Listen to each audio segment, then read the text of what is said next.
ஏதாவது இசை இசை இன்ப வெள்ளத்தில் நனைய தயாரா? அப்படி கேளுங்க.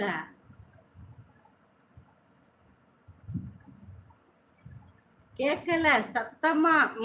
கேட்கல. உங்க ஃப்ரெண்ட் பேசுங்க. அவங்க ஃப்ரெண்ட் பிரியா வருவாங்க. புரியலையே. என் ஃப்ரெண்ட் இல்ல சீதா. சென்னைன்னா எல்லோரும் மக்களையும் இருப்பாங்க. ஸோ எல்லா ஊர் மக்களுக்கு முடியல.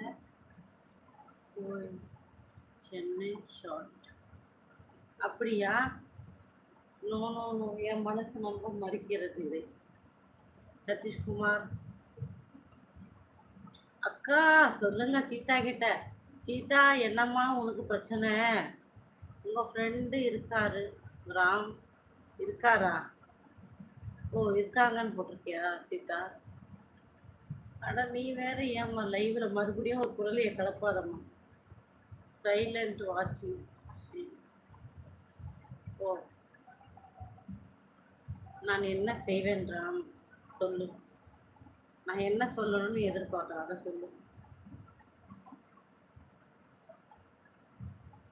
இன்னும் ஒரு 20 மினிட்ஸ் தான் நான் இருப்பேன். அதுக்கப்புறம் தூங்க போயிடுவேன். தூக்கம் வருது. அக்கா சொல்லு ராம். இன்னைக்கு வீட்டில் பயங்கர வேலை ராம். எவ்வளோ துணி துவைச்சி வீட்டை மாப் பண்ணி பாத்திரம் தேய்ச்சி சமையல் பண்ணி இதெல்லாம் விட ஒரு பெரிய வேலை என்னோட கவோட ஏற கட்டினேன், அடுக்கி வச்சேன். பாப்பா பாப்பா உப்பா மாதிரி எடுத்து எடுத்து சொருவி சொருவி வச்சுருப்பேன் எல்லா இடத்துலையும் துணியை. இன்னைக்கு ஒரு வழியாக சுத்தம் பண்ணேன். மாமாவோட கபோர்டே சுத்தம் பண்ணி கொடுத்தேன். ஆக்சுவலாக என்னன்னா மாமா ஹெல்ப் பண்ணுவாங்க, அவங்கள்ட்ட அவங்களே அடிக்குவாங்க, நான் பண்ண மாட்டேன். பட் இன்னைக்கு நான் பண்ணி கொடுத்தேன். ஹஸ்பண்ட்ட சேலரி கேட்கவா? என்னோட ஹஸ்பண்ட் மொத்தமாக ஒரு சொத்தை எனக்கு எழுதி கொடுத்துருவாரு. நான் எப்படி சேலரி கேட்கறது?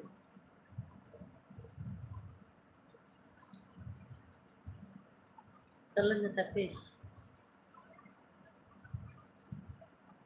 அவங்க உயிரே சொத்தை எனக்கு எழுதி கொடுத்துட்டாங்க. நான் எப்படி அவங்க கிட்ட சேலரி கேட்பேன்? ஆமா, அதுக்கு என்ன பண்றது? நம்ம வீட்டு வேலை நம்ம தானே செய்ய வேண்டியது இருக்கு.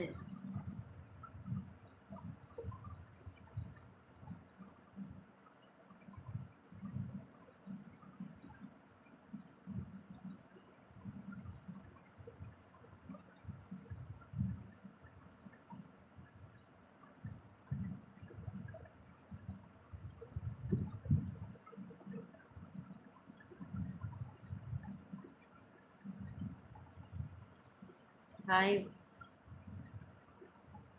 14 என்ன அழகான நம்பர்.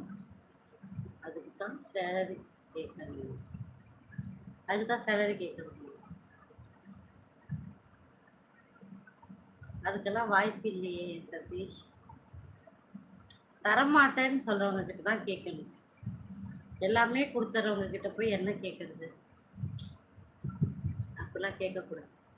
நல்லா இருக்கேன் முரளி, நீங்க எப்படி இருக்கீங்க? மணி நல்லா இருக்கேன். இப்போ 4 பேர் கமெண்ட் பண்ணியிருக்கீங்க. 4 லைக்கு சேர்த்தா 17 லைக் வரணும். 17 லைக் வரணும். சாப்பிட்டாச்சான்னு கேட்டிருக்கீங்க. சாப்பிட்டீங்களா? சாப்பிட்டேன். இந்த லைவை 2 முறை டச் பண்ணுங்க.